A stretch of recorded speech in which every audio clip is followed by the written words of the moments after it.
దాని తర్వాత బియ్యం పోయడం ప్రాసెస్ అంతా కంప్లీట్ అయ్యింది. నేను ఇండియాకి వచ్చినప్పుడు ఇట్లాంటి ఫార్మాలిటీస్ అన్ని అయితే కంపల్సరీ మెయింటైన్ చేస్తాం అబ్బా. ఎందుకంటే అప్పాలు చేస్తుంది, అరిసెలు, లడ్డూలు, మురుకులు అవన్నీ చేసి పెడతాను అనమాట. అది యాక్చువల్లీ నేను ఎక్కువ తినలేను అనుకోండి, కానీ పిల్లలకి వాళ్ళకి ఇలా ఉంటాయి కాబట్టి.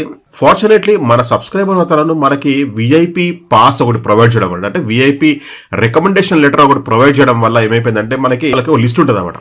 విఐపీస్ లిస్ట్ అంటే ఎమ్మెల్యేస్, ఎమ్మెల్సీస్ వాళ్ళ లిస్ట్ ఉంటుందంట. ఆ లిస్ట్లో ఎన్ని టికెట్స్ ఇచ్చారు ఏం సంగతి అని చెప్పేసి ఉంటుంది అనమాట. Hello friends, good morning. ఎలా ఉన్నారు? ఈ వీడియోలో నేను తిరుపతికి వెళ్ళినాము. యాక్చువల్లీ తిరుపతికి వెళ్ళక ముందు మా ఇంట్లో ఒక ఫార్మాలిటీ ఉందన్నమాట. ఇంట్లో అంటే బేసిక్గా చాలా మంది దగ్గర అదే ఫార్మాలిటీ ఉంటుందేమో.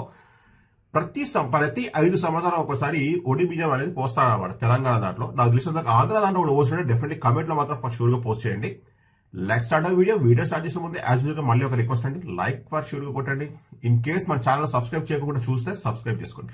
ఈ వీడియోలో నేను చెప్దాం అనుకుంటానంటే, యాక్చువల్లీ నేను మా ఇంటికి రాగానే ఏమైపోతుందంటే ఫస్ట్ ఆఫ్ ఆల్ ఒక పండగ వాతావరణం మొదలైపోతుంది 1 month లో. ఎందుకంటే మా పిల్లలు ఆల్మోస్ట్ 11 months మా ఫాదర్ లేడా అని చెప్పేసి ఒక సైన్, అంటే యాక్చువల్లీ ఫిజికల్ గా చెప్పకపోయినా కానీ వాళ్ళు మెంటల్లీ కొంచెం అయితే ఉంటుంది అబ్బా. అదే బేసిక్ థింగ్, అది నార్మల్. సో 11 months వరకు అయితే ఉండను. 1 month మాత్రం మా ఇంట్లో ఫుల్ ఫెస్టివల్ అనమాట. ఇక ఫెస్టివల్ అంటే మా ఇంట్లో అన్ని వండుతూ ఉంటారు. అవి కూడా నేను చూపిస్తాను మీ క్లిప్స్ లో. అంటే పిండి వంటలు వండుతారు, లడ్డూలు చేస్తారు, అవన్నీ చేస్తూ ఉంటారు అనమాట. అంటే ఒక పండగ అనేది మొదలైపోతాం 1 month వరకే, ఓన్లీ 1 month. లాస్ట్ ఇయర్, అంటే ఈ ఇయర్ కాకుండా లాస్ట్ ఇయర్ నేను చైనా నుంచి వచ్చినప్పుడు ఇండియాకి తిరుపతికి వెళ్ళడం బేసిక్ కామన్ థింగ్, అది మేము చేసేది యాక్చువల్లీ. కానీ లాస్ట్ టైం ఏంటంటే చాలా ఇబ్బంది పడాల్సి వచ్చింది. ఎస్పెషల్లీ అంటే ప్రాపర్ ప్లానింగ్ లేకుండా మేము తిరుపతికి వెళ్ళాల్సి వచ్చింది. కాబట్టి అన్ప్లాన్డ్ ట్రిప్ కాబట్టి చాలా ప్రాబ్లమ్స్ ఫేస్ చేశారు. కానీ ఈసారి ఏం చేశారంటే ఫార్మాలిటీస్ అన్ని కంప్లీట్ చేసుకొని చాలా మటుకు కేర్ఫుల్ గా అన్ని ప్లాన్ చేసుకొని వెళ్ళినాం ఫ్యామిలీతోని. చాలా కంఫర్టబుల్ గా దేవుడి దర్శనం అయితే జరిగింది మాకు. సో చాలా మంది అనుకోవచ్చు, భయ్యా నువ్వెందుకు భయ్యా ఇవన్నీ చెప్తున్నావు ఎందుకు మాకు అంటే, ఇది చాలా ఇన్ఫర్మేటివ్ వీడియో బా. ఎందుకంటే నేను చూపించే ప్రాసెస్ ఎట్లుంటుందో తెలుసా? ఈ వీడియోలో నేను యాక్చువల్లీ ఎక్కడ మనం రూమ్ తీసుకుంటాము, ఏం కథనో అని చెప్తాను, చిన్న గ్లిమ్స్ చూపిస్తాను. దాంతోపాటు ఇన్ కేసు రూమ్ తీసుకోకపోతే మనకి పడే ఇబ్బంది కూడా నేను చూపిస్తాను. ఓకేనా? సో అదైతే హ్యాపీ కదా. ఓకే, లెట్స్ స్టార్ట్ వీడియో మాత్రం కన్స్టెంట్ గా కంటిన్యూగా చూడండి, చాలా ఇంట్రెస్టింగ్ ఉంటుంది. Okay, let's go. ఫస్ట్ మా అత్తగారు వస్తారనమాట ఇంటికి అత్తగారు వచ్చే దాంట్లో అనవసరంగా వాళ్ళకి 10,000 రూపాయలు బొక్క అవుతాయి. ఎందుకంటే మా పిల్లలకి అందరికి బట్టలు పెట్టాలి, ఈవెన్ మాకు బియ్యం పోయాలన్నమాట. బియ్యం పోస్తూ ఏంటంటే ఆడపిల్లకి అని చెప్పేసి కొంచెం ఎంతో కొంత నగదు, అంటే మీన్స్ డబ్బులు ఇవ్వడం మా దాంట్లో ఒక ఫార్మాలిటీ. సో మా అత్తగారు ఏం చేశారంటే ఒక 5,000 రూపాయలు మా అమ్మాయికి మీన్స్ మా మిస్సెస్కి ఇచ్చారు. ప్లస్ మాకు బట్టలు కొనుక్కోవడానికి 5,000 రూపీస్ ఇచ్చారనమాట. సో మా బాబు కూడా బట్టలు తీసుకొని వచ్చాము. దాని తర్వాత బియ్యం పోయడం ప్రాసెస్ అంతా కంప్లీట్ అయ్యింది. నేను ఇండియాకి వచ్చినప్పుడు ఇట్లాంటి ఫార్మాలిటీస్ అన్ని అయితే కంపల్సరీ మెయింటైన్ చేస్తాం అబ్బా. ఎందుకంటే మన ఇండియన్స్ హిందూస్ కాబట్టి ఎథిక్స్ అనేది కంపల్సరీ ఉండాలి మనకి. ఆ బేసిక్స్ అనేది మనం ఫాలో అవ్వాలి కాబట్టి నేను ఫాలో అవుతాను రెగ్యులర్గా. సో ఈ ప్రాసెస్ అంతా ఎక్కడైతుందంటే తిరుపతి పోయే ముందు అనమాట. నేను వచ్చిన తర్వాత చెప్పినా కదా, నేను ఇండియాకి వచ్చానంటే మా ఇంట్లో పండగనే ఆల్మోస్ట్ 1 month వరకు పండగ నడుస్తూ ఉంటుంది. కాబట్టి మా మిస్సెస్ నేను రాక ముందుకే ఇవన్నీ ప్రిపేర్ చేయడం స్టార్ట్ చేసింది అనమాట. ఏంటంటే అప్పాలు చేస్తుంది, అరిసెలు, లడ్డూలు, మురుకులు అవన్నీ చేసి పెడతాను అనమాట. అది యాక్చువల్లీ నేను ఎక్కువ తినలేను అనుకోండి, కానీ పిల్లలకి వాళ్ళకి ఇలా ఉంటాయి కాబట్టి చేస్తుంది కంపల్సరీ, అది మ్యాండేట్ లాగా అయిపోయింది అనమాట. దాని తర్వాత ఇదంతా కంప్లీట్ అయిన తర్వాత అప్పుడు మేము మా తిరుపతి ప్రయాణం మొదలు పెట్టాం. ఫస్ట్ ఏంటంటే మా ఫ్యామిలీ అందరూ అంటే చుట్టాలందరితో కలిసి వెళ్దామని చెప్పి నేను అనుకున్నాను. కానీ ఏంటంటే అన్ఫార్చునేట్లీ వాళ్ళ కొన్ని వర్క్స్ వల్ల మేము మా ఫ్యామిలీ ఒక్కటే వెళ్లాల్సి వచ్చింది. కాబట్టి దాని తర్వాత చూడండి, గుట్టపైకి మేము కార్లో వెళ్తున్నాం. ఈ పర్టికులర్ వీడియో నేను చేయడానికి కారణం ఏంటంటే ఫ్రెండ్స్, ఇంత ముందు నేను చెప్పినట్టు ఈ వీడియోలో నేను లాస్ట్ టైం పోయినప్పుడు నేను చాలా బ్యాడ్ ఎక్స్పీరియన్స్ నేను ఫేస్ చేశాను. దాని గురించి ఒక పర్టికులర్ వీడియో కూడా చేశాను అనమాట. ఎందుకంటే యాక్చువల్లీ నేను ప్రాపర్ ప్లానింగ్ లేకుండా తిరుపతికి వెళ్ళకూడదు అనేసి చెప్పడమే నా ఇంటెన్షన్ ఈ పర్టికులర్ వీడియోలో మాత్రం.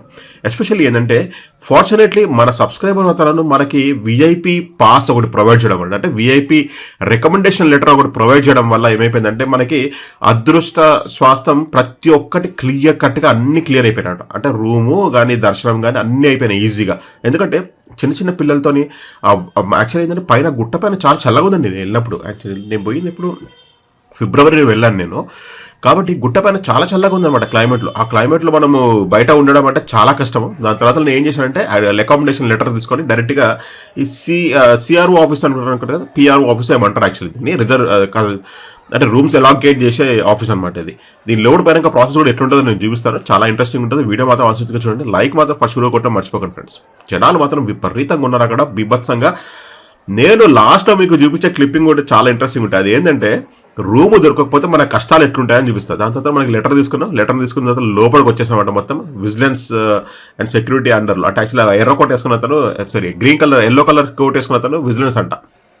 సో నా లెటర్ ఏం చేశాను, లెటర్ తీసుకెళ్ళాను, అతనికి చూపించిన తర్వాత ఆయన చెక్ చేసుకున్నాడు. అంటే యాక్చువల్లీ వాళ్ళకి ఒక లిస్ట్ ఉంటుంది అనమాట, విఐపీస్ లిస్ట్, అంటే ఎమ్మెల్సీస్ వాళ్ళ లిస్ట్ ఉంటుందంట. ఆ లిస్ట్లో ఎన్ని టికెట్స్ ఇచ్చారు ఏం సంగతి అని చెప్పేసి ఉంటుంది అనమాట.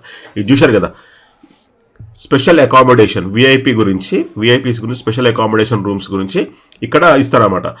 దాని తర్వాత చూడండి, ఇది మేము రూమ్ గిట్ అంతా శాంక్షన్ అయిపోయింది, ఇప్పుడు రూమ్కి బయలుదేరుతాం. రూమ్కి బయలుదేరే ముందు మీరు చూడండి, జనాలు పాపం ఫ్యామిలీస్తో వచ్చేసి అక్కడ కూర్చున్నారన్నమాట. చలికి అక్కడ పైన ముంచి ముసురు పడుతుంది. చూడండి ఎంత దారుణంగా ఉంటుంది పరిస్థితి.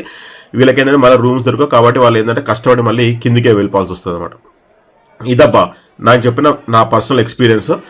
నేను ఎందుకు చెప్పాను ఈ వీడియో గురించి అంటే, మన ప్రాపర్ ప్లానింగ్ లేకుండా తిరుపతికి వెళ్ళేసి కష్టాలు పడకూడదురా బాబు అని చెప్పేసి నా పర్సనల్ ఇంటెన్షన్ అనమాట.